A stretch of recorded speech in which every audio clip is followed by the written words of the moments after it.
Good morning, Bucknutters. It is Tuesday, February 1st, 2022. I am Dan Rubin. This is the Bucknuts Morning 5 and change. If it's Tuesday, that can mean only one thing. It's frigid. It's Duane Long. Duane, how goes it? It doesn't. It's frigid. It's cold. You know how I am. I need some spring now. I'm old. I'm achy. I need spring. Yeah, there's a time when cold becomes not cool. It's just not an enjoyable experience. Here's what is enjoyable. Ohio State football. We learned a lot yesterday. Ryan Day and the new assistant coaches took the stage. All of that video is accessible to you now. Please go ahead and check that out. It's all up on the site. Other major news, National Signing Day is tomorrow. Now, that doesn't mean what it used to mean. We really don't expect anyone to make a commitment to Ohio State tomorrow. They are in the mix for Kristen Miller, a defensive tackle out of Georgia, who is also considering Georgia. So how likely does that feel? We also learned some more about the future of certain Buckeyes yesterday. And then at the end of today's show, we are going to discuss next year's offense, which seems pretty much locked in except for one spot. And we're going to go over that. But first, National Signing Day is tomorrow, Duane. Ohio State has put together a fine class. It looks like it will finish fourth overall behind Texas A&M, Alabama, and Georgia. They are in the mix for Kristen Miller. Like I said, I don't think they will get him. Maybe some general thoughts on Miller and this class as we kind of put it to bed. It just seems obvious that a Georgia kid is down to Ohio State and Georgia. He's going to go to Georgia. Why the hell don't he just go on to Georgia? I think that if this extends beyond tomorrow, that if I was Georgia, I'd get concerned. I think he's going to commit to Georgia. I think he's going to sign his letter of intent to Georgia. But they need to get this done. They need to bring this to an end. As far as the class in general, I mean, there's some star power, especially at two key positions. Defensive line and quarterback. How long have I said that's where you win championships? And this defensive line class, especially on top of last year's defensive line class, that's where you start saying, okay, you're stacking talent at the most key position. There's no more key position on defense than defensive line, defensive end, defensive tackle. Get those guys in there, and everything else can come together.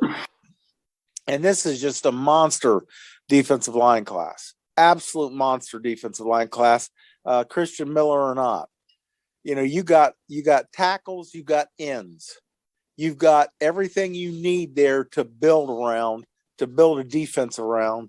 And I think we now have the coach to do that. This guy, look at Oklahoma State classes with Knowles. There's no elite classes. There's no elite defensive lineman. And this guy's winning Coach of the Year awards with him. You know, you're giving him this kind of talent. I'm so excited to see Knowles, especially after I've done a lot of examination of film of his defenses. You can examine coordinators like that. You can't really do it with position coaches. It's hard. But with coordinators are getting so much say in what's going on their side of the ball that you can look at them and say, yeah. And I just love the idea of this coach who has done so much with so little. So this defensive line class, and then you jump to the linebackers. Dan, can you remember a linebacker class with this across-the-board talent? I mean, come on, man. These guys, all of them are going to play, I think, extensively next year. I think they're going to be in the two deep by midseason, at least Hicks and Sonny Styles. You have to be excited about it, especially when in the past couple of years we've gone into the offseason thinking, well, what are we going to do on defense? Well, I like what I see, everything as far as personnel-wise. We've still got some secondary concerns, especially at safety, and that is something that is important in Knowles' defense. Very important is safety play, and ours has been lacking for years. I'm just excited about the defense this year for the first time in I don't know how long. Agreed completely on stacking the defensive line. You could make an argument these are their best two hauls statistically over time, and to get them back-to-back, I think compounds that, which makes it even better. Probably a lot of it's going to come down to how good Devin Brown is. Quinn Ewers was part of this class sort of once, I guess, I've read. Getting Devin Brown to fill that spot will be huge, obviously, because the baseline at Ohio State now is you're going to have a first-round quarterback. That makes recruiting trickle down even easier. So we look forward to seeing how that works out and have equal hope for the linebackers. I would say CJ Hicks and Sonny Styles look more like the Ryan Shaziers of the world when we used to be kicking butt back there. Anyone who's watched the playoffs the last few years has seen that defensively, we just aren't as big and fast and strong as the other teams. The guys you mentioned, I think, give Ohio State a chance to get to that point. Some guys that will provide depth, maybe even a starter in there somewhere, are some super seniors. With the pandemic and the addition of eligibility to certain players, it's gotten goofy as to who's coming and who's staying, and the roster limits of 85 are going to be tweaked and pushed. But Ohio State learned, or at least they announced to us, the deal. Sevyn Banks will not be back, but the other super seniors, Jerron Cage, Pelé Gatoti, and Taraja Mitchell, we were waiting on, those three will be back. Your thoughts on Banks not being here and Ohio State retaining a defensive tackle and two linebackers? Well, I don't remember seeing Sevyn Banks since he intercepted the ball in the end zone against Clemson. I mean, the guy has just disappeared. And too often over his career, Dan, we have seen him do really nice things that, you're excited about what he could bring. And then he just disappears for long stretches. Or you see him do things you're like, why did you do that? When you were a freshman, maybe when you were a sophomore, but you're still doing those same things that are just, what are you thinking? So I just don't see where he was really going to help us. He gets out of the depth chart. I've been excited for a long time about Ja'Kalen Johnson and Jordan Hancock. He was taking reps from a guy like Ryan Watts, who I thought was going to help us. And the kid decides he wants to go, he should play more. And I agree. And we lost him, and we get Banks, and now we don't get Banks. So I don't see any plus. I actually do. I have to say it. I see opportunity for some younger guy who has a chance to have an impact. As far as the others concerned, Mitchell, good depth. I'm happy to have Cage back. He really had a solid year. You get a veteran at a position where we lost a couple of guys. I think that's a definite plus. I didn't see Gayotetti on the field that much, but when he was there, I noticed him. So I thought he should have played more. So I see that as nothing but a net positive. A lot of moving parts on defense. Jim Knowles is going to be the man of the hour, and we can't wait to see it. We're going to come back and talk about the offense. All right, we are back. This time of year, you're seeing a lot of projected depth charts for teams. Ohio State's offense does not take a lot of time to work on. We've discussed it here. Jackson Smith Najigba, and then the law firm of Harrison, Egbuka, and Fleming. Left tackle, Paris Johnson. Left guard, Matt Jones. Center, Luke Whippler. Right guard, we think Donovan Jackson. Right tackle, DeJuan Jones. Quarterback, C.J. Stroud. Running back, Travion Henderson.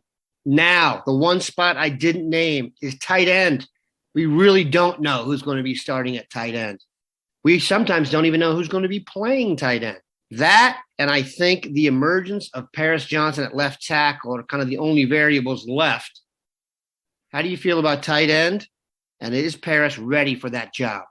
Well, I still, last time we talked about this, I brought up maybe we're going to kick DeJuan Jones over to left tackle first because he is actually considerably more experienced at left tackle than Paris Johnson has. And, leave Johnson where he's at, or kick Jones over to left side and for 1 year, put Paris Johnson at right tackle. Get him. It's different, Dan. Playing tackle is different. You're dealing with speed more out there. You're asking these guys to play in space. It is definitely different. Now, the guy, you can look at him going back to his high school film. He was born to play left tackle. But those reps matter. The experience matters. So don't put it in ink that he is definitely going to be the left tackle. I think that it's a good sign if he is. Then you can leave Jones where he's used to over there at right tackle. You have to look at this. Left tackles have to play to their left hand. Right tackles have to play to their right hand. That doesn't happen overnight. It takes a lot of reps to get used to that, especially if you're a right-handed person trying to play on the left side. And 90% of the population is right-handed. Put it in pencil over there. Don't put it in ink. Paris Johnson at left tackle. Now, as far as tight end, what the hell is going on? We lose Rucker to the NFL, and we kick Stover over to. Did he play any at tight end in the Rose Bowl? He did not. I don't remember. All defense. We're looking at tight end number 3 from the current roster, last year's roster. That's just mind-boggling. Stover did a damn good job over there, even though he was giving up size. Did an awful good job as our number 2 tight end. Are we going to leave it this way? Did Sam Hart emerge? We've got G. Scott over there. We've got Royer over there. Both of them just excellent pass catchers, guys that could really cause problems for the defense in a pass catching role. But when you're talking about an Ohio State tight end, inline tight end, he's going to be asked to help out on defensive ends. Are these guys going to have it in them to take? Sam Hart's the only one that's really the size we're used to at tight end. Maybe he stepped up. Didn't hear his name, but losing your star tight end and moving his back up to linebacker, I don't know. It's going to be real interesting to see what we do at the tight end position. Mitch Rossi, I think that's a huge get for us. We're able to bring him back. I like having a fullback on the roster. I've said this over the years. Just get a walk-on. You're going to be able to find some tough-minded kid from Ohio that would give up a limb, cough up a lung, as Ferris Bueller would say, to play at Ohio State. Just give him an opportunity as a walk-on fullback, a guy who can lead block for you. I like him coming back. He played some good football for us this past season, and maybe that's why it's okay to send Stover over to linebacker. We'll see what's going to happen with that. I find that the most intriguing thing that we're going to look at here in spring is who is going to be our tight end. There's no doubt it's a variable, and there's no doubt you are in a really good spot if tight end is the only issue we have going into the season. And I don't think it's a talent issue. I know it's kind of shtick for Dave Biddle, but there's always on the internet and discussions of sports, the records that will never be broken. And I can't remember where I saw this recently. It might have been just Twitter. Someone said, name a sports record that will never be broken. And you get things like Cal Ripken's streak. Dave Biddle will go on there and say receptions by a tight end at Ohio State, John Frank, I think it was 35. So it's a bit tongue-in-cheek because 35 receptions for a tight end is not something that should be a record, but it is at Ohio State. Keep in mind, Jeremy Ruckert had a day during the Elite 11 training where he was the best player on the field. And he came here and he was really good. And I do think he'll be a second or third round draft pick, but it's not the prolific position as a pass catcher. And it may never be. Now that we've entered the serious portion of the show, Duane, what do you think is going to happen with Michigan football coach Jim Harbaugh? If Jim Harbaugh is not going to at least give this some serious thought, sit down with his wife, why is he taking a second interview? This would be smart. He needs to get the hell out of there, Dan. He's not going to beat Ohio State consistently. He's not going to win half his games against Ohio State. Earl Bruce kept his job here because he was beating Michigan half the time. It's got to happen. Or Ohio State or Michigan head coach has to at least break even against the other. And he's not going to. He got this year. I don't think we were prepared. He very much was. He needs to get while this getting's good. And to go out with an Ohio State win, that would be something that he could bring a lot of peace to him. They're eventually going to have to consider a buyout if he sticks around. He's not going to be there another 5 years. There's no way. I doubt he's there another 3 years. That one win is only all that's going to do is make him hopeful. And when it doesn't happen, when he goes on and starts another string of losing Ohio State, they're going to start talking buyout. He needs to go ahead and go.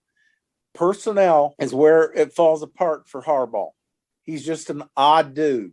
And when I saw his brother stand up on national television, worldwide television, and say his brother's a weird dude, that's when I said, okay, this is, he's a weird dude. His own brother is going to tell the world that he's a weird dude. He's not good. Look at the recruits he's bringing in. He's not competing against Ohio State head-to-head for talent. And if he's not competing for talent against Ohio State head-to-head, he's not going to beat Ohio State head-to-head. Jim Harbaugh would be really smart to go ahead. It's not going to surprise me if he goes ahead, takes his job and gets on with his life. He's better off in the NFL. He won it at the NFL level, and he does not have the personnel issue. That belongs to the general manager. He's just got to get them together on the football field. He's better off leaving. It also really doesn't make a lot of sense that he would allow defensive coordinator Mike Macdonald to go back to the Ravens. It seems like Michigan solved something on their defense. To let him go that quickly, maybe that was a preordained deal, and that doesn't mean anything, but that's a weird sign. And the idea that Harbaugh is taking an interview on National Signing Day kind of seems like he might be busy. We appreciate Duane stopping by. Make sure you've got it locked in here, Bucknutters. Coverage of National Signing Day will begin at 9 a.m. on 24/7 Sports. You can follow it on YouTube. You can follow it on the site. It will go through 5 p.m. We appreciate you stopping by. Have a good one, Bucknutters.